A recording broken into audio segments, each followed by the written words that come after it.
इस वक्त हमारे साथ मोहम्मद इरफान मोहम्मद और राय हमूद साहब मौजूद हैं। दोनों जियोलॉजिस्ट हैं बाय प्रोफेशन, और इनसे हम इस जगह पे जहां हम खड़े हैं मरगला हिल्स में, इसके बारे में और इससे रिलेटेड जो जियोलॉजी है उसके बारे में कुछ थोड़ा सा जानना चाहेंगे अपने जनरल पब्लिक की इंफॉर्मेशन के लिए इस जियोलॉजी के बारे में। इरफान, आप शुरू कीजिए। तो सर ये इस तरह है कि कोई तकरीबन 200 मिलियन साल पहले इंडियन प्लेट थी, उसने मूव करना शुरू किया था नॉर्थ की तरफ।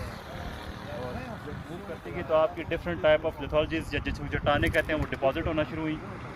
और एक टाइम आया तकरीबन कोई 60 से 35 मिलियन ईयर के टाइम के दरमियान इंडियन प्लेट ने जाकर टकराई आपकी यूरेशियन प्लेट से, और उसकी वजह से मुख्तलिफ ये पहाड़ी सिलसिले बने जिनको हम फॉल्ट्स कहते हैं। उसके नतीजे में ये कुछ पहाड़ी सिलसिले बने जिसको हम यहाँ पे MBT कहते हैं या मेन बाउंड्री